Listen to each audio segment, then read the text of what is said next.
Hello everyone, I'm Gareth Master974 back again today. Welcome to the continuation of the Halo campaign evolved playthrough. And today we're going to be starting off the first of the 3 bonus missions, starting with boarding action.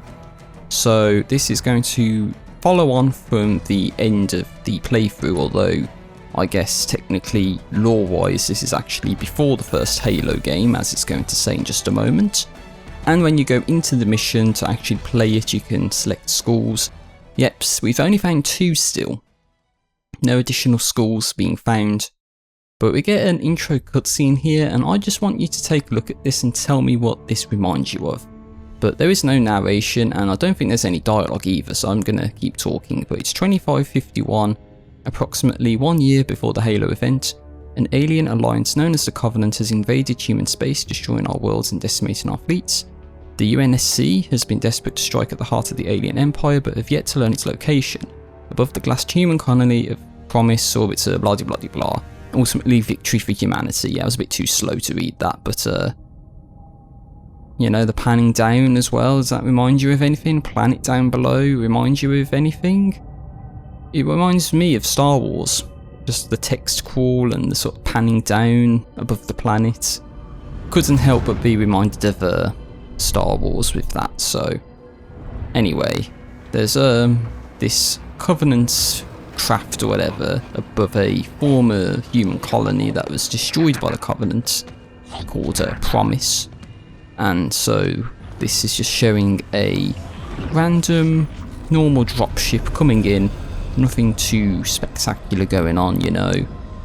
And so what I'm going to do is try and talk more about what me and my brother thought when we was playing this, as opposed to like trying to find other stuff to potentially talk about, because this is new stuff and I'm sure you'd be dying to hear what me and my brother were thinking at certain points. But what's this? The grunt opens up the dropship, or at least part of it, and there's no one there when there's supposed to be someone there, and it's looking like there's no one else there either. So, is there somebody here? Of course there isn't. What's going on? There's this dropship that's just like completely empty. No one's there. Oh wait, what's this? It's no one there. It's just running away. Why? Well, we're going to just like, it's the chief, motherfucker. Run away, it's the chief, it's the chief. Yes, he was in the last possible sort of entrance there, I guess, or exit of the ship. So here we go, and battle rifle. Yeah, a year before Halo, they have the battle rifles, which is quite interesting, so get to use that immediately from the get-go. And, oh, I get the battle rifle, James gets the SMG, unless he swapped that out. But yeah, there's an elite behind us, and we've got to kill these enemies before there's going to be another cutscene, and then we can carry on. So I don't know if that was everyone. It might have been. We have to go back to the dropship, I think, for you know, for us to continue. But here we go. We get the chief, and what's he going to do? He's going to summon the legendary Sergeant Johnson. Oh yeah. Just couldn't save any from me, could you? Johnson. Legend. What's he got there? Been a while since I gotta take old Sophie out for a spin. Sophie? What's that? Are you ready to get to it? Oh yeah, of course we are, Johnson. So yeah, looks like Johnson's got a unique weapon there. So as we play this, you do get a sort of back and forth between Johnson and the Master Chief, but we're not going to be really paying too much attention to that in this, outside of the cutscene, of course. But yeah, it's like a railgun he has. Can't take it, unfortunately. And yeah, as you can see here, because we don't have Cortana yet, because this is before Halo, you got to use whatever that... Oh yeah, listen, Johnson there. Until you can get an AI into that suit of yours, you got to use that jamming device or whatever to shove it in there and, you know, sort of scramble it around and allow the door to open. And we've got the grunts right there as well, immediately. But yeah, so that's a little interesting, isn't it? No Cortana, nothing like that. You just gotta deal with whatever tools you have for the job at this point in time. So just so happens that we need to rely on Johnson to open these Covenant doors or hack Covenant whatever devices. But so that's a little interesting, and of course the Covenant look a bit different as well, a bit of a reskin. Of course that's going to be something that makes sense a bit later. Johnson sort of already ran off ahead. I think he goes through the door off to the right. I think me and my brother, when we was trying to do the campaign remix without dying and doing the all schools all terminals run, that we actually tried to follow Johnson down that way, and we couldn't make any more progress. So it's like, what are we supposed to do? But then yeah, you gotta leave Johnson for him to go down that way, for him to actually open up the path for us to take. So yeah, just keep that in mind. But yeah, while we're killing some of the enemies here, I did want to talk about Lasso, because as I mentioned, I think in the Moor and in Keys, that are, you know, the last two parts of the playthrough basically, that I have been trying to do Legendary All Schools on, but playing the Steam version and an old version of the Steam version that has the glitch or bug or whatever that allows you to do the super damage preset thing, and basically you can play through it really, well I say really easily, fairly easily, because you have like, I don't know what it is, 20 times damage resistance and double outgoing damage and double melee damage and faster shield recharge rate. I think it's like double that as well, and double shield strength or something, so it's actually really helpful. Some might say that's cheating or you know, just illegit, but I would say if I do a video talking about the method about how you do that, the sort of pain and hassle you have to go through just to set it up, I think you'll be entitled to an easier Legendary All Schools on experience, excuse me. Trying to think too far ahead with it. But yeah, I was going to fill you in on my progress, and so at this point I've actually completed the level of the library, so that's every level up until that point. So I believe that's the first 7 levels of the campaign. So 7 out of 13 is not bad. I actually did a lot of levels today at the time of this post commentary, which is actually the 27th of August, and actually the day I hoped to actually upload this part of the playthrough, because I had my mind set that in such a way that I can actually get the whole playthrough uploaded onto, well, for the month of August onto YouTube. But without sort of having 2 consecutive days of uploading parts to play through, so it sort of be like one part and then take a day off, and then one part and then take a day off, and just with the timing of it, the last playthrough part, which will be the last level of this free mission campaign, the bonus campaign, would be the 31st of August, which is actually the last day of August, so I would strictly adhere to the criteria that I'd get this done for the month of August. So, you know, and it does include taking some days off as well from doing the post commentaries and, you know, just not really editing the playthrough down. And in that regard, I should say that I just need to do the last part in terms of like the death count and stuff. But as you can see, this video is nearly 35 minutes long, so we do have a lot to go through, but I think there's more cutscenes in this than you might expect, so at least from my end, I don't really have to do these sort of post commentaries as much as I might think. But here we go, we're exploring the belly of the beast here. Change of plans because, well, something going on around here. It's looking a bit different on the other side of the window. It's looking a bit more sort of royal-like, you know? Sort of empire-ish. I don't know how to say it, but, you know, sort of like walking in the halls of someone's castle, you know? It's all ornate and sort of valued or whatever. It's pristine. And there we go, just Johnson killing someone immediately. But yeah, haven't really seen any Covenant area look quite like this. I don't think anyway. I was going to say, it reminds me more of like the Leviathan from Destiny 2, tying into a couple of the sort of previous parts where it talks about the Destiny 2 content vault stuff, and yeah, the Leviathan raid area is something that was taken out of Destiny 2, at least in the current build.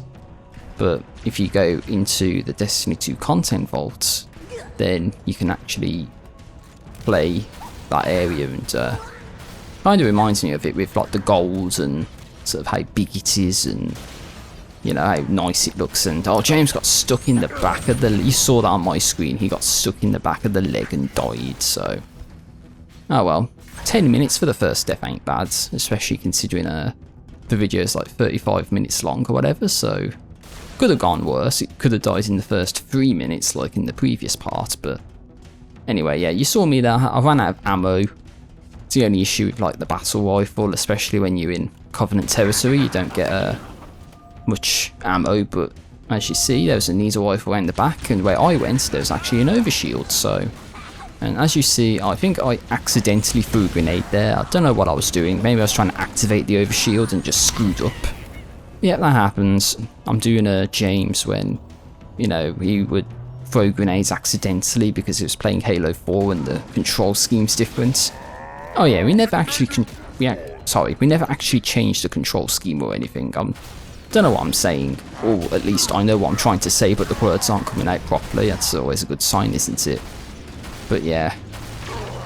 And also trying to do this on Campaign Remix was a bit of a pain in the backside as well. But it's also kind of funny when you see the flood here, and it's like, the flood aren't supposed to be here yet. It's quite funny, but yeah. Just trying to figure out where we're supposed to go, you know. So we head down this way, and there's active camos. So I point that out. It's like, yeah, we've got some active camos here.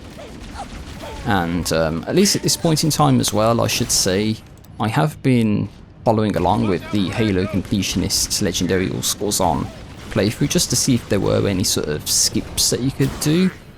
And yeah, it's interesting to see what you needed to do for Truth and Reconciliation, because I said that was an hour-long video. Not much in terms of skips. I think there's only one actually.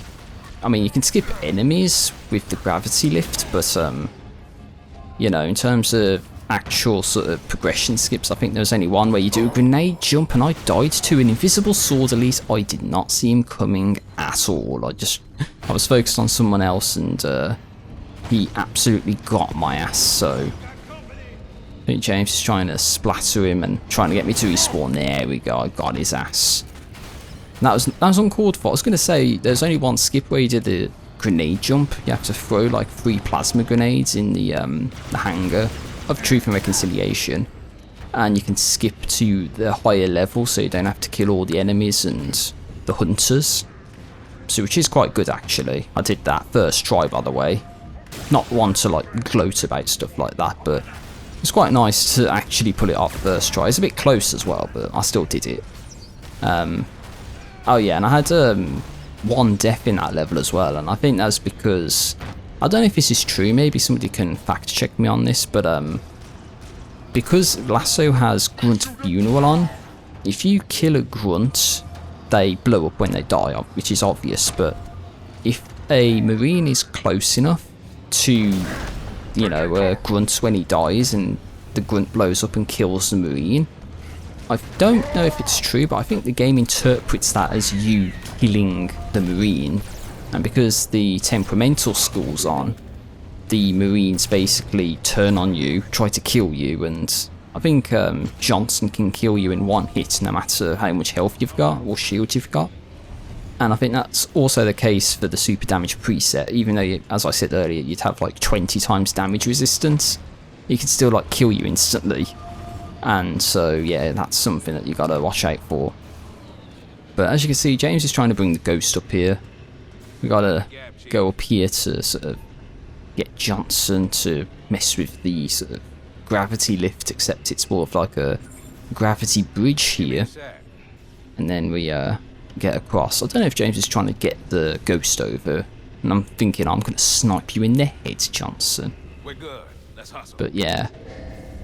So let's see, does it work? Does James get teleported, or can he go forward? Or is he just like, oh, he gets teleported outside the ghost as well? Anyway, so what was I going to talk about? Yeah, I talked about Legendary All Schools On.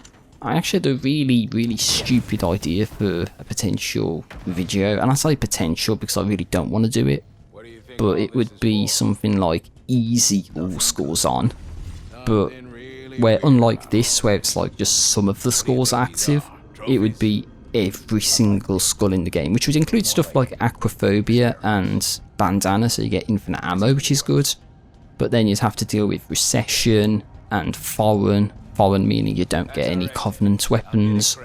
Recession, every time you fire a bullet it actually fires 2, so effectively every weapon in the game has 50% less of a magazine, and just try and beat the game with that kind of setting in mind, even though it's easy, but every single skull would be on, so it'd be really difficult. And James just decides to swoop right on in, give that guy a nice little massage, a back massage, but the other guy noticed us sadly, so tried to snipe him in the head and missed. And oh, look at that, 69% energy for the beam rifle, so that's pretty good.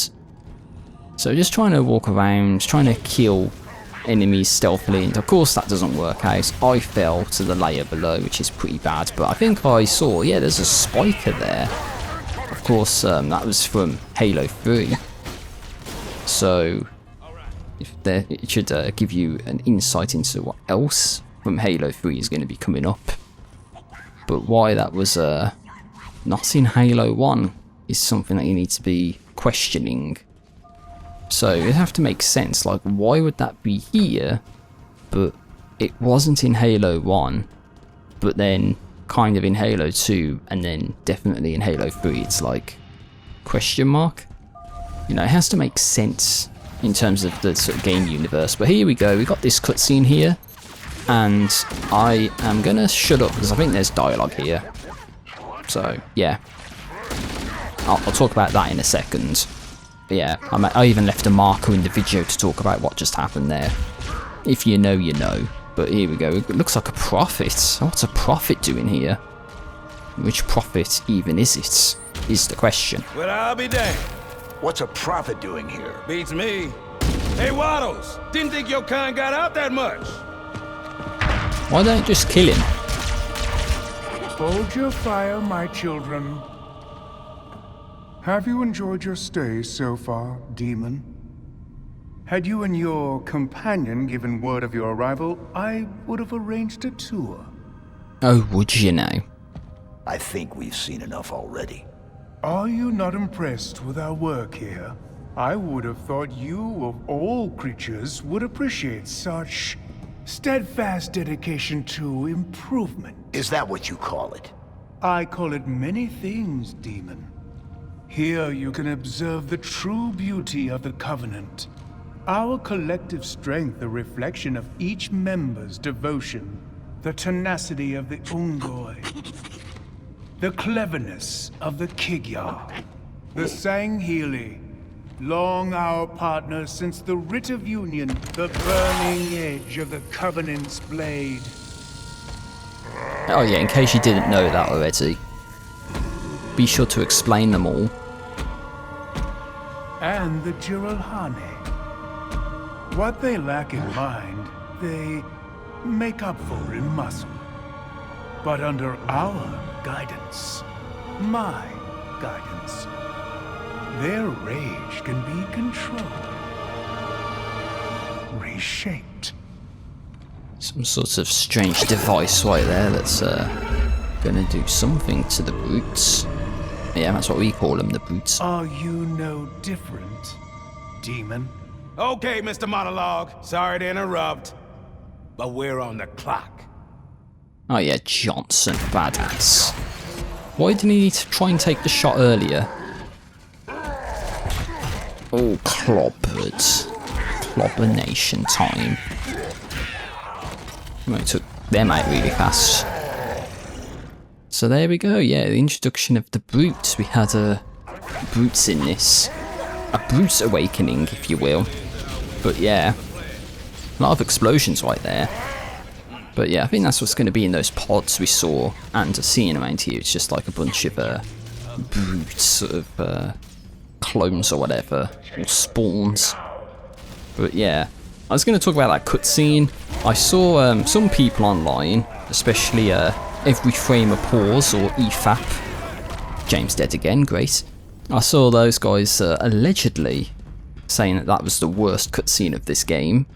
And I even saw somebody else, I didn't watch the video mind you, and this other video I'm going to talk about, I didn't watch it, but it's just in my feed and I saw it, and it was like that cutscene you just saw was the chief trying to shoot a grunt, and you see the bullets go towards like the grunt's right hand, but then when the bullet impact happens, it happens to like the top left of the grunt's head, so it's like where the bullet is actually going and where it hits are like completely different from one another, which is just, yeah, they couldn't have choreographed that better apparently.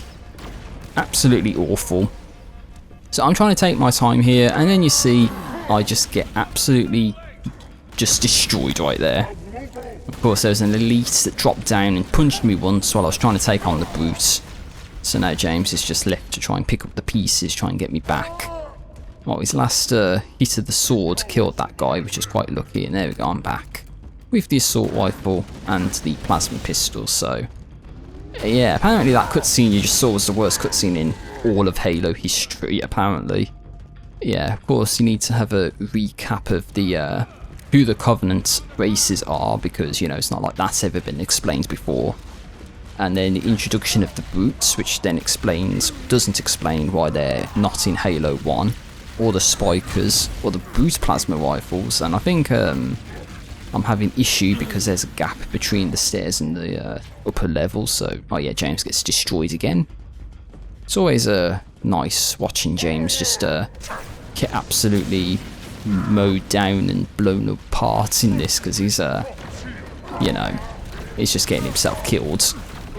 But yes, I think this part operates more like a wave-based holdout section where you just gotta sort of find out where the enemies are spawning and kill them. So you see, trying to run around, and I need a sniper or a better weapon because you know, got no ammo.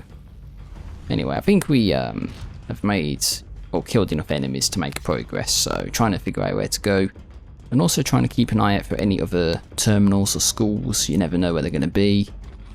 Of course, I run into the grunt and try to punch him, but it didn't quite work out, so taking these guys out with stealth is just not going to happen.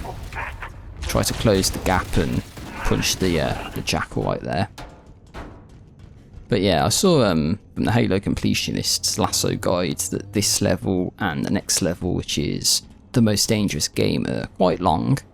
And I can only imagine that's because there's well, just a lot of enemies, and you gotta be very careful because you can die really quickly and really easily.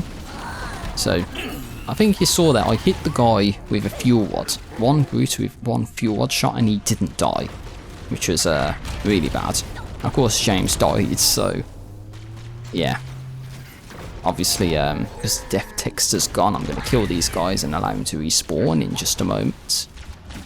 But yes, having difficulty trying to come up with well, trying to recall what our thought process was exactly.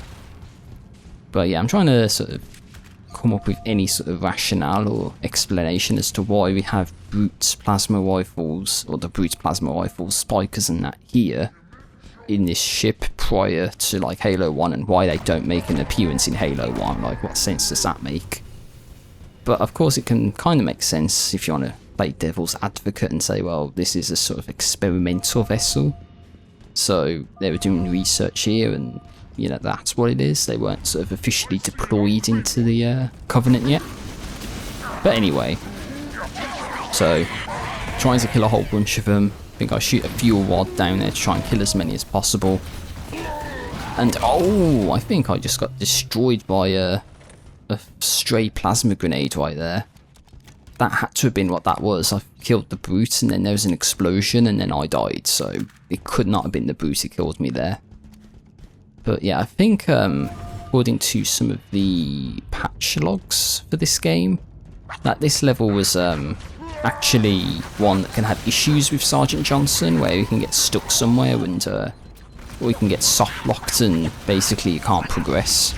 And I think I mentioned this in one of the previous parts, but yeah, we actually had that happen to us when we was trying to do the campaign remix without dying, and also doing the all schools all terminals one.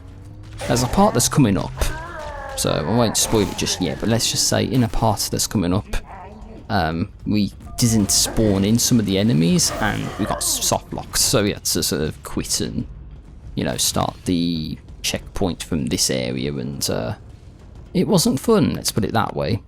So I have to redo a bit of progress just to sort of get here, but I'm trying to look around, figure out where the enemies are. I'm trying to go with the swords, screwing up, and a sword swipe is not enough to kill the brutes. So yeah, that was terrible. I died right there because of that. Had no shield. I thought that could have at least killed him in one hit. Bear in mind this is normal difficulty, but apparently not. So that's not good now, is it? Of course, I'm out of ammo. Try to go down this way, which is the way we're supposed to go, by the way. Just to work our way up to the upper level, and then make more progress. So yeah, oh, I think there was an audio cut right there as well, if you heard that. I talked about this in the playthrough, but it happens. I think that's a fundamental issue with the video recording when it happens. Something must have happened, and maybe something on my PC, and it just sort of temporarily cuts out the game recording audio. And I don't think I was aware of this by the time I was doing the playthrough, or at least doing the video recording, which, as I should mention, this was recorded on the 5th of August 2026. So this was the same day that me and my brother did the recording sessions for the level keys, the level the more, and this one, boarding action. And it would be the next play session, which is where we'd actually complete this bonus campaign. So I'll talk about that in the next part. But yeah, Johnson saying he almost feels sorry for the bad guys. But yeah, when I said we had a soft lock, me and my brother, it was in this room. And the thing is, it was after the patch that was supposed to stop stuff like soft locks from happening in this level to improve Sergeant Johnson, and he still can get you soft lock in this area, so you gotta be careful about that. But yeah, James is, you know, I think Johnson killed James there. I think his sort of explosion from his railgun or whatever actually killed him. So Sergeant Johnson, the team killer right there, that's the only thing I think that could have killed him. Yeah, unless it was like my death earlier where there's actually a lone sort of grenade and the grenade explosion killed him or something, but I don't think that was the case. If you're wondering why we got soft locked, I think it's because off to the door on the left as I look, or off to the right to James, left where I'm looking. Yeah, you can go down to the door there to the left, and there's a skull. We was trying to get that skull, and I think we was too close to the door, so it ended up stopping some of the enemies from spawning in, and we just got stuck there because Johnson wouldn't sort of change the direction of the gravity lift, and the enemies wouldn't spawn in. So here we got a pretty difficult sort of holdout section because we've got a lot of enemies to deal with. I tried to swoop on in and get a couple backstabs, and well, could get a couple kills there, but still got some more guys to go. I'm trying to use a spiker because I got no ammo for anything that's any good. And well, there's a shotgun there, so I thought, yeah, I'll take the shotgun. Where is it? There it is. I'll take that. Somehow there's a shotgun there. What sense that makes, I don't know. But anyway, as I said, there's going to be a holdout section. There's going to be a lot of waves of enemies to deal with. So I'm trying to take a look around. Heard enemies somewhere. Don't know where they're going to be though. They're going to be up here where I'm going. That's where Johnson's going. So, oh yeah, now I think there's a turret around here as well. So that's what. Oh, James is dead. Not good.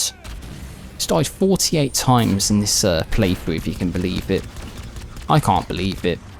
I think this is the most me and my brother have failed in any of sort of like recorded playthrough we've done for the channel, at least so far.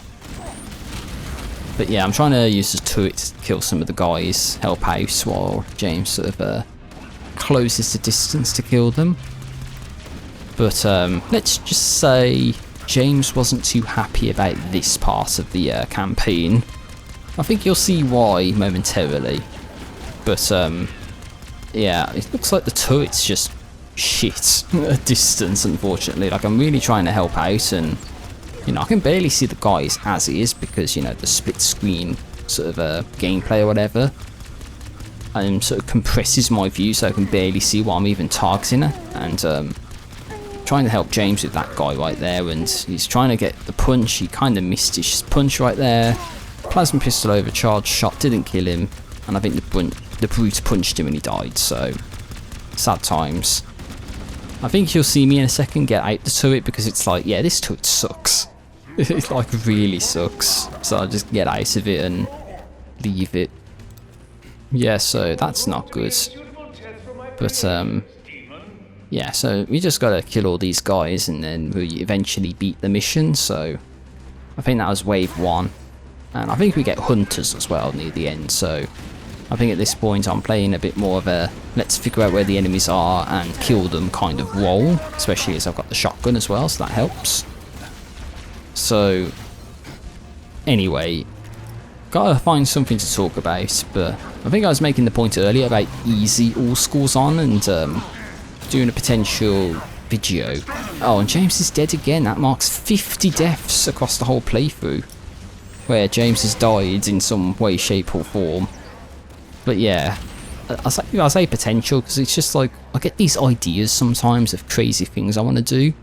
And I thought, well, if Legendary All Scores On isn't Legendary All Scores On because you don't have all scores on, and you know, part of the video would be pointing that out, it would be like, well, okay, what would it be like if you did have all scores on, but then you go on easy, so it's like the easiest difficulty, but with all of these disadvantageous modifiers to make it really difficult. Like, how difficult would it actually be even though it's easy difficulty?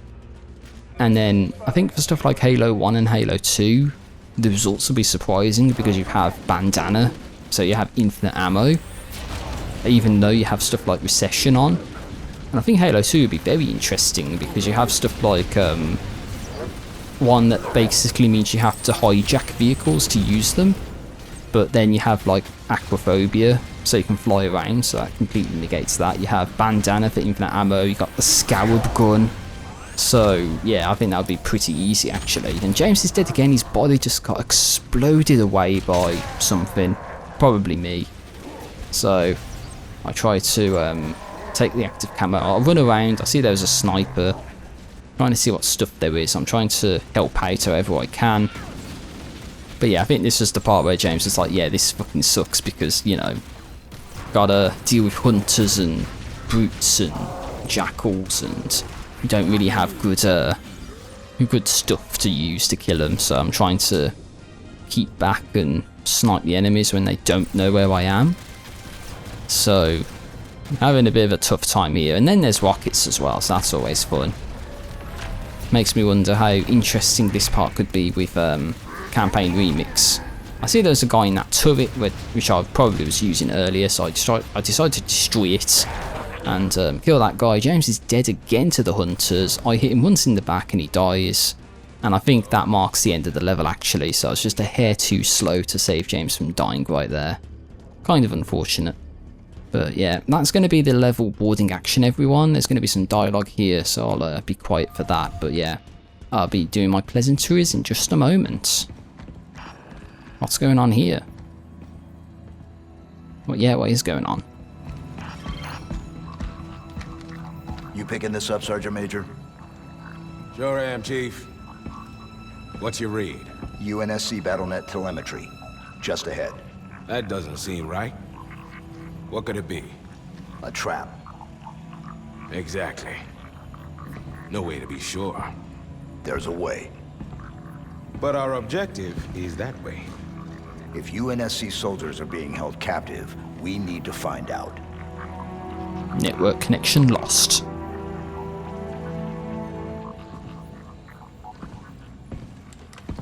I'm in. Let's move.